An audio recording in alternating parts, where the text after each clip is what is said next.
Hey everybody, welcome to another podcast. This is episode 24. Episode 24 of Veterans and Beer. First I want to start off by saying cheers. I got a dark and mild from Monkish Brewery in California. Brought these back while I was there visiting with my family. So cheers, it's pretty good. It's got a little coffee taste to it, so it's great. But I want to have a little discussion about anxiety. And I've had this discussion. I've one of my podcasts I talked about mental health issues. And this anxiety brings it to a whole different level. Only because I see a lot of it out there right now. And I was listening to something today and it took me down a rabbit hole where I was absolutely intrigued by it. But before I start all that, I want to say Jay Hayden. I've brought his name up several times, but I finally received my T-shirt, ma22.org. I'm building up a little bit of a fund from the T-shirt sales that I've had and some individuals that have donated some money. So I appreciate it. Thank you. Please continue support. At some point, I hope to maybe branch off, start a chapter here. Nonprofit for suicide awareness and military members. Towards the end of the show, I'm going to also discuss an upcoming event that could be beneficial to those of you guys who live in Tucson or in the surrounding areas. But let's get to the major topic, and anxiety. And today I took some notes, and it's been leading up because I haven't had an individual podcast in quite some time. And I haven't because I enjoy the company of having other individuals, which this weekend hopefully I can have one or two more and do a podcast that way. But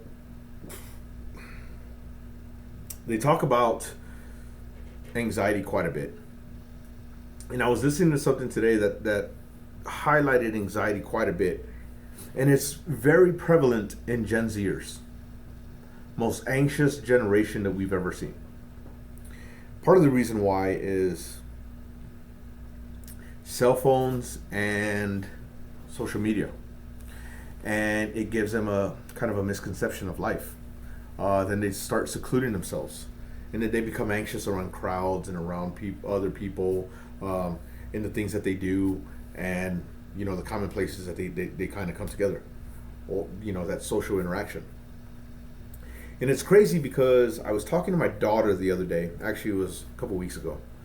And she brought it up. She brought up that kids at school, a lot of them kind of isolate themselves, stay in the library, and are on their phones or on the computer or do something else versus being outside playing. She's in the 6th grade. And it brings another whole aspect to that anxiety because people are wanting instant gratification, so they're on their phones. People are wanting to see and having a comparison of other individuals. And it leads down that rabbit hole of why? Why are they comparing? I think we're all guilty of maybe posting some stuff every once in a while and people seeing it and being like, oh wow, what a great life, or what are you doing? Like, that's awesome.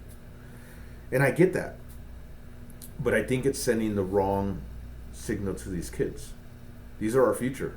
These are who we need to help shape and grow and develop and be those leaders of the future. Now, that's very hard when they're anxious, when they're on meds and that type of stuff. I'm very fortunate that my 2 younger kids and my 2 older kids were always involved in sports and doing things, and so that anxiousness, I could see where it comes into play later on. But during your formative years, you want to be doing that, so you're out there, you're enjoying life, you're not secluding yourself, and you're developing. You're creating those, communication skills, those fine motor skills, and having that enjoyment of being around people and just getting used to that and that ever evolving, having that constant that constant just being around individuals, and I know there's another word, and I'm trying to say it, and I'm drawing a blank to it. But what I heard today really, really, really hit home in seeing that women are this generation has an increased aspect of self-harm, especially women.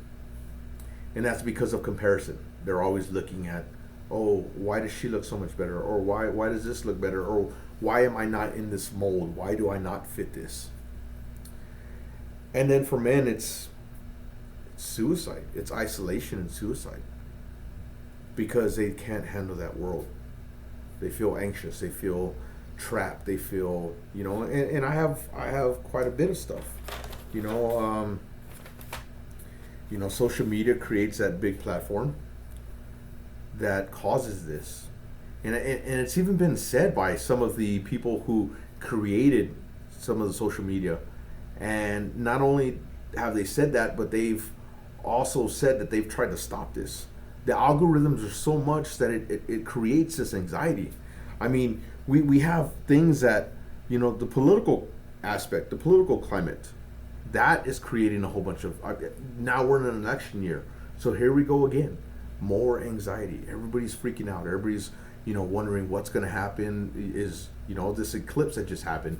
People were anxious about the end of the world. The end of the world. I mean, how many, for us that are a little older, how many end of the worlds have we been through?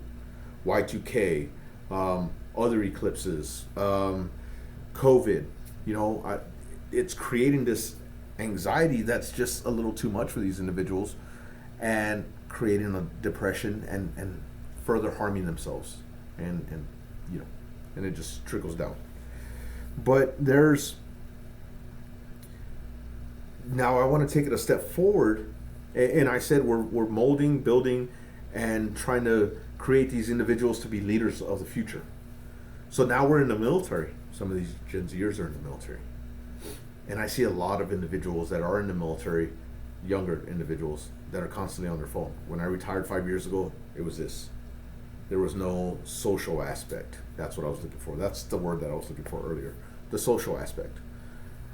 And we're building these kids to just have that seclusion. Because in what I heard today was 2010 to 2014, video games became very prevalent in the sense of it created an addiction. And these addiction led to these kids wanting to play more, wanting to do more. And I mean, I hate to say it, my kids are like that. They want to play. But again, I'm fortunate that there's a balance there where go outside, go do this, go do that.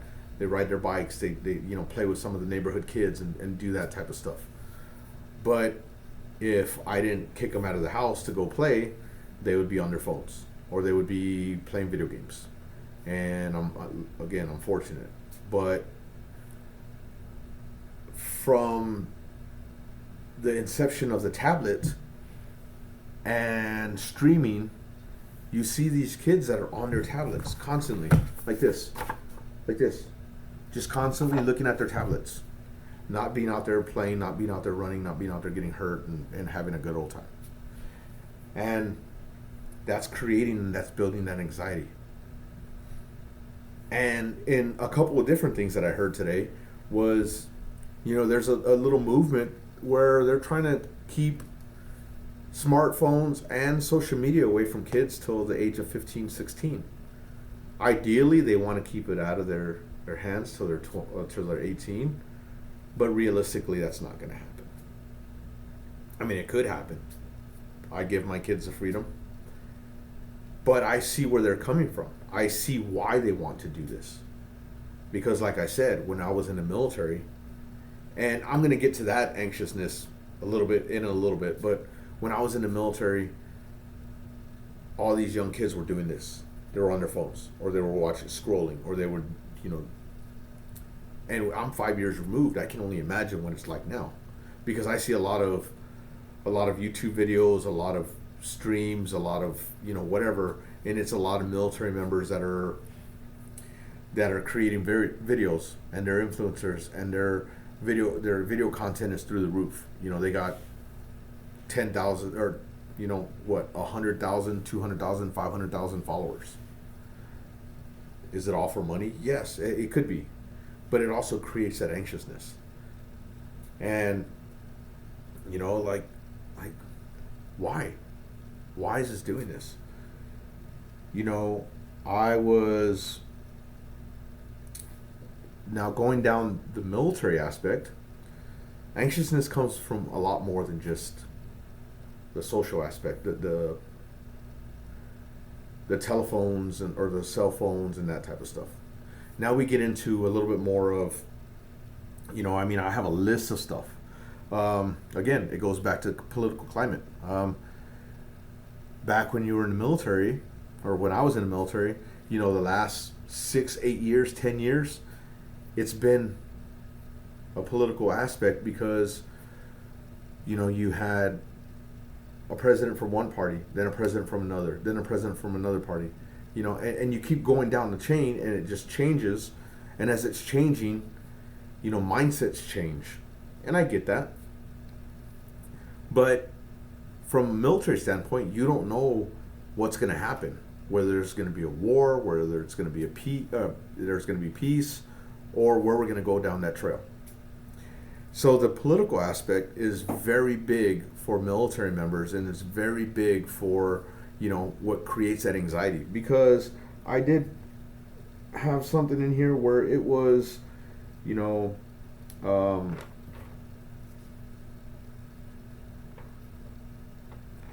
where it was just, you don't know what the future is going to hold. And I get that.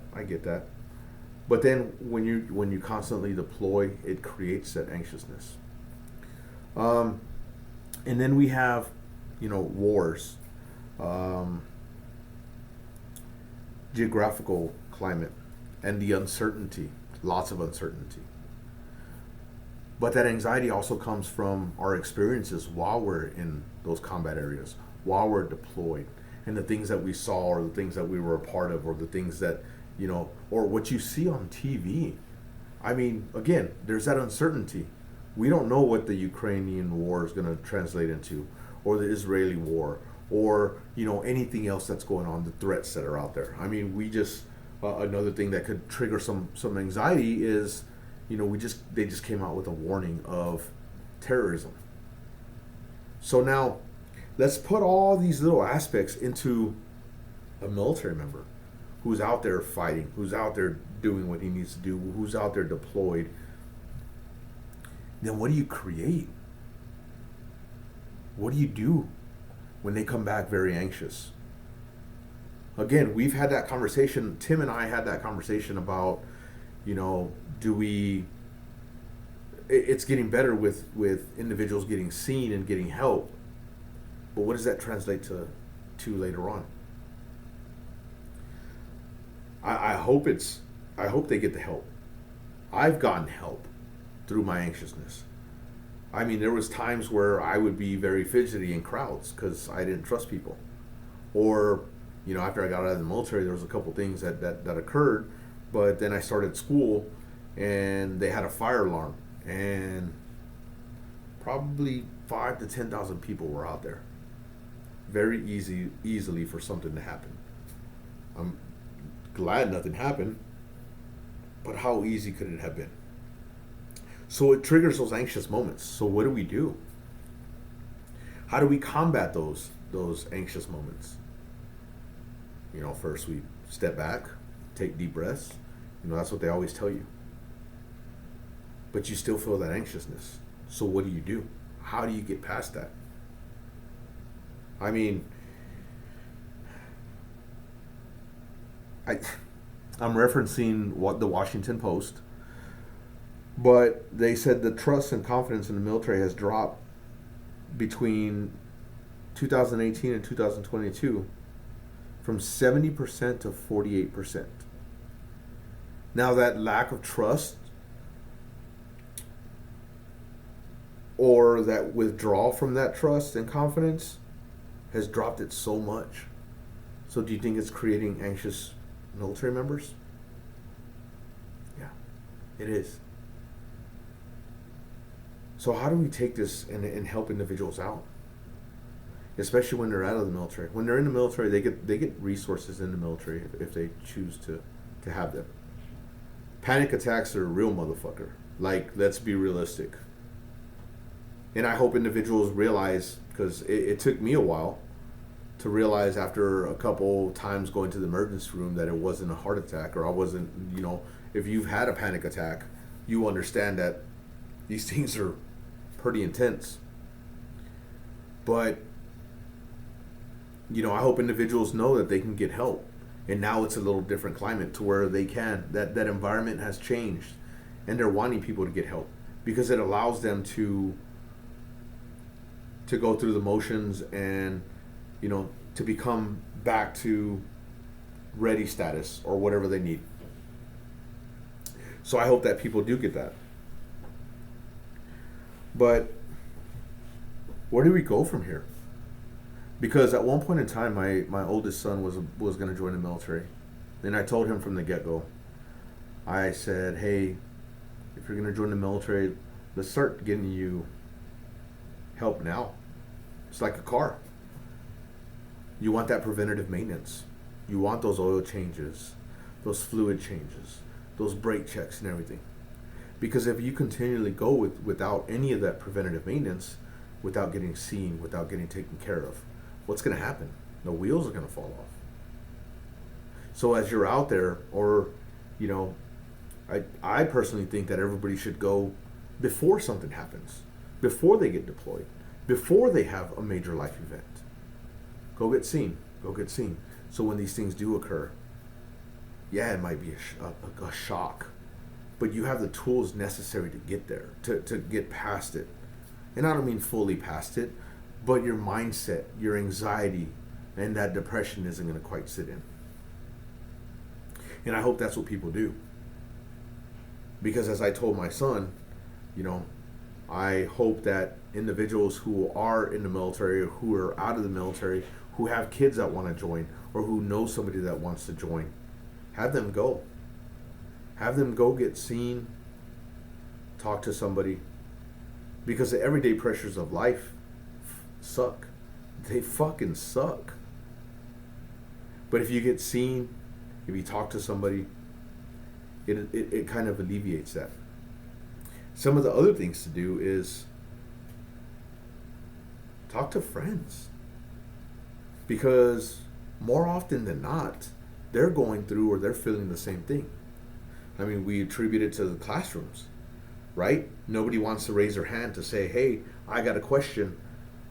But 10 other people in a classroom have the exact same question. They just don't want to raise their hand and answer or ask the question. It's the same thing with the anxiousness, that anxiety.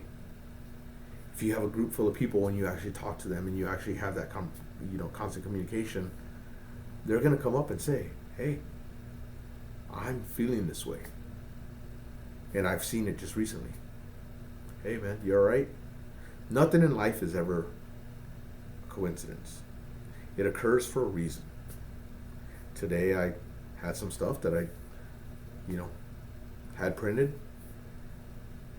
And I was at the printer picking them up. And I showed them to an individual. Their eyes opened up. They're like, oh, thank you. Cool. That's cool. And they walked away. Then we ended up having a little conversation, and they're battling some stuff. So these resources, or these things that I quickly printed out, just a couple little pages, I ended up sending that individual that website to hopefully get some of those resources, or talk to me. Come have a conversation with me. That's going to help you break that. Go see a professional. Go do the things that you need to do to take care of yourself. I hope that that this podcast is an outlet for some people. Again, I've gotten a lot of great feedback. I'm at some point going to try to become a life coach. I'm not the best at everything. I've never have been, but I have experiences. I've seen some shit. I've been a part of some dumb shit, good shit, all the shits. But I want to be able to help people. And if I can help by listening and talking to them about experiences, about their experiences, it'll alleviate a little bit, because it took me a while before I understood that talking actually makes me feel better. This is why I'm in this platform. You know, some people have said, oh, you love hearing yourself talk. I really don't. I just love getting it out there because it makes me feel better. I would say some of the things to look out for are, you know, if you know somebody who suffers from anxiety, have a conversation. But you know what to look for. You know that they're fidgety. You know that they don't like to be out in public. You know that they don't want to talk to a lot of people. But little at a time. There's lots of resources. I printed out resources like crazy. I constantly talk about resources. I want to be a resource. I want to build something that's going to create that resource for other individuals to come in and have that conversation. If I can have a beer with somebody and talk to them about it, talk to them about, you know, whatever they have going on, I will. I absolutely will. I'll never say no. There's never a time where you're gonna, you know what, I don't want to talk about this. No. Because that's important. That's important to you. That's important to me. That's important to whoever's going through anything.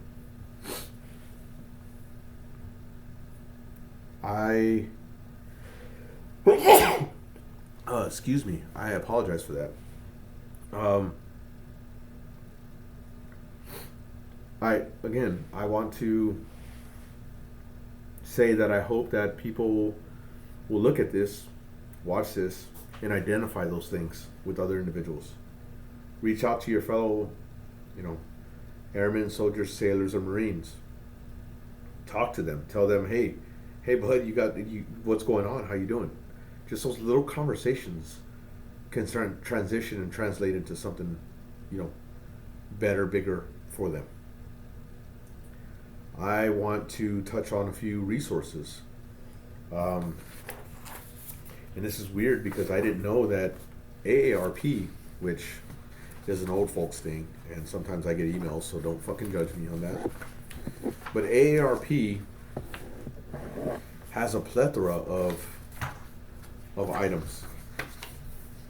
You know, they have their own mental and emotional health support for veterans and family caregivers, or military family caregivers. And they talk about a home base for veterans and family care for those that have PTSD, anxiety, and depression. I didn't know that. But then they also have a list of stuff that they kind of labeled out. Lone Survivor Foundation, and that's for veterans with PTSD, TBIs, and chronic pain. Man, I wish I could have sent that to a couple of my friends. And I'm hoping that as you're listening to this, you understand that these are important. If I have to say them and lay them out, I'll do that. Not a problem. There's a VA mental health apps, and then the Warrior Care Network. It's part of the Wounded Warrior program. But I also found quite a bit more. One great resource, and I don't think it gets used enough, and I'm actually going to go tomorrow to sign up again because I kind of stepped myself away from it for a while. But the VFW, the American Legion, the auxiliary unit, those types are absolutely great. You don't have to partake in any of the drinking festivities or anything that they have going on. But they're great resources because everybody there has a story. I mean, we talk about the why all the time. But everybody has a story. So as you go sit in there You may be an introvert, but you listen to people and you relate because we all did this. We all served. So take a look at those. Look at those posts and go out there and join them. Sit and listen, because what may have happened to you could happen to somebody else, and then you can relate and have that conversation, that dialogue. Anxiety and Depression Association of America. That's a big one. That's a very big one. The PTSD Foundation of America. And they tailor quite a bit to veterans, networking services. The Vet Center program, and I've mentioned this before, that's a great program through the VA. But it's not, it's a annex of the VA, which is great because they don't have to really answer to the VA. That one's always a good one. I was talking about social media and how like it creates this, somewhat of an anxious aspect to it. But another support group is Facebook support groups, and they're out there. I see them. I've seen some of them. I'm a part of some of them. I don't interact a lot with them, but maybe I should. I think I'll start throwing this podcast on there. PTSD Coach app. And then there's this one in here that says Veterans Friends, or Vet Friends, where it's veterans helping veterans connect. I didn't even know about this one. It's an app, or it's an online site. Vet Friends. Fuck. So all these that I'm throwing out there, like I hope that you can utilize them. I have tons more. Iraq and Afghanistan Veterans of America. That one's a good one. I'm pretty sure that one's a good one. I do have my I don't want to say I'm pretty sure. I know it's a good one. I do have my membership to that, but I haven't utilized that. And that one's important because they do take care of those that are from those two eras, from those two wars. And Lifeline for Veterans. Veterans Who Help Veteran Program. I have a number here for you. 1-888-777-4443. That's a lot of triples. But as we continue on this journey and have these conversations, I will bring more resources out. I will put them on the comments. And I just want you to know that I'm here because I see some of these things. I see the anxiousness, not just with, the civilian sector, but my military friends, those that I've served with. And I want everybody to know that, hey, I'm trying to be a resource for you as well. I ain't trying to fucking make any money off this. I just know the hard times that I went through and the people that helped me lift me up. And I want to carry it forward. I want to pay it forward. I want to make sure that I can help somebody else out in their time of need. Because it's tough. It's a fucking tough world out there. And if you don't take care of yourself, then who else is? But you got to. You got to step up and do it.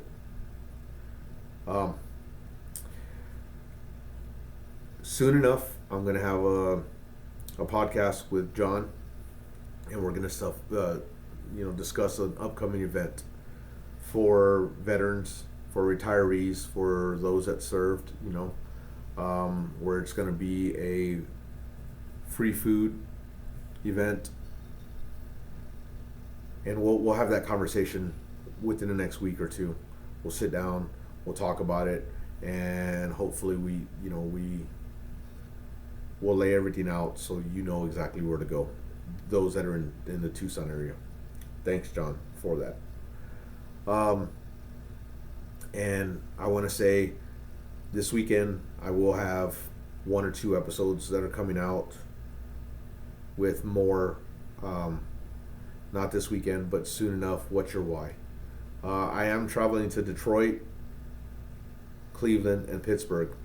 If you're available, please hit me up.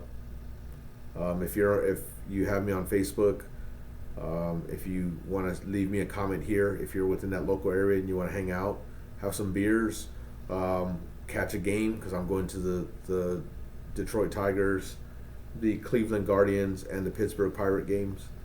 But hit me up, let me know. But I appreciate it. Hey, like, share, comment, and subscribe. I'm up to almost 200 subscribers from a month ago, where I was at 100, 150, 100. I think it was 100. So I've almost doubled in a month. But you guys are helping me out with this, because you guys are paying it forward. You guys are putting it out there. There's going to be more. It's going to be great. We're going to do this for each other. So thank you. Cheers to you guys. I love how this is a bear can, but then you turn it and it's got the label. But cheers. I really appreciate it. I hope that you guys have a good night. And I will talk to you soon. Hopefully with other individuals here. But I love still being out there for you guys. Again, look at the comments. Share a comment. Share a topic that you want. I just wanted to bring this out because this is important, and I see it every day. I see that anxiety. Take care of yourselves, guys. Love you.